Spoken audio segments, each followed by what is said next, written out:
Today I'm appealing for leadership from politicians, from business and scientists, and from the public everywhere. Lui, c'est M. Antonio Guterres, le secrétaire général des Nations Unies. Scientists have been telling us for decades, over and over again, and far too many leaders have refused to listen.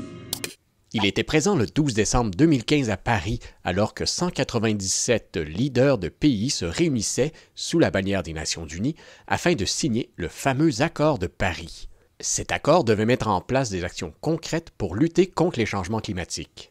3 ans plus tard, en 2018, il s'adresse aux pays qui n'ont pas rempli leurs promesses. We are careering towards the edge of the abyss.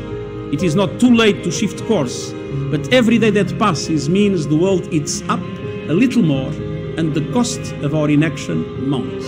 Our fate is in our hands. The world is counting on all of us to rise to the challenge before it is too late. Force est d'admettre que les choses changent un peu trop lentement. Partout sur la planète, nous constatons une augmentation fulgurante du nombre de phénomènes météorologiques extrêmes, tant au niveau de leur fréquence que de leur intensité. Il est maintenant courant de parler de sécheresse, de vagues de chaleur, de pluies intenses, de vents violents ou de changements drastiques de température.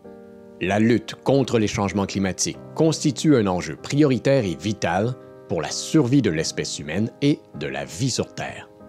Des actions concrètes doivent être mises sur pied rapidement de toutes parts, des gouvernements, des institutions, des entreprises et des citoyens.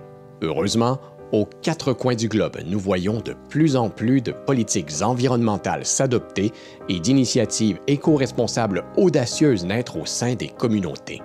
Autant de projets qui contribuent à notre adaptation et à notre résilience face à ces changements qui représentent le plus grand défi auquel l'humanité a été confrontée. C'est donc dans ce mouvement de prise d'action qu'en 2019, le Collège de l'Assomption a signé le Pacte de l'École québécoise. Il s'engage, entre autres, à reconnaître ses responsabilités civiles et environnementales en tant qu'établissement d'enseignement, à promouvoir et encourager l'enseignement lié à l'environnement, ainsi qu'à réduire son empreinte écologique afin de répondre à l'urgence climatique. Bref, un engagement qui nécessite la réelle mobilisation de tous, des élèves, des membres du personnel, des parents et de nos partenaires communautaires.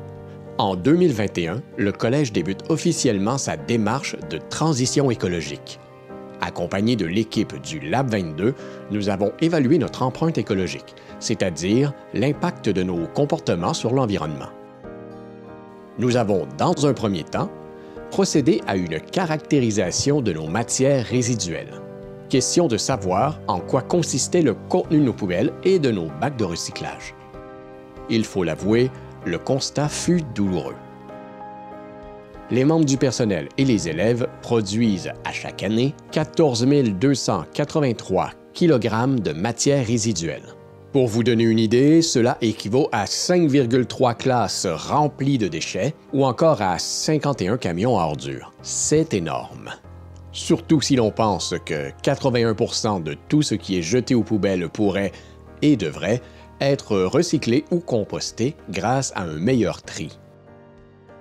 L'analyse environnementale s'est également intéressée à notre consommation énergétique, à l'impact de nos transports, notre utilisation du numérique, nos achats et plus encore. Au final, notre empreinte carbone totale s'élève à 12 188 tonnes de CO2 équivalent, qui sont divisées comme suit. Nous avons au premier niveau la combustion d'énergie fossile et le chauffage, qui représentent 4,5% de nos émissions. Au deuxième niveau, nous avons l'électricité totale consommée par le Collège, qui équivaut à 47,8% de notre total. Et finalement, le niveau 3 se penche sur le transport pour les activités parascolaires et sportives, l'approvisionnement en biens, la consommation d'eau potable, la production de matières résiduelles et la consommation numérique, ou encore 47,7% de nos émissions totales. Parmi ces sources d'émissions, il y en a certaines sur lesquelles vous avez un plus grand pouvoir de changement. Zoomons donc sur ces dernières pour voir comment, à votre échelle, vous pouvez faire une différence.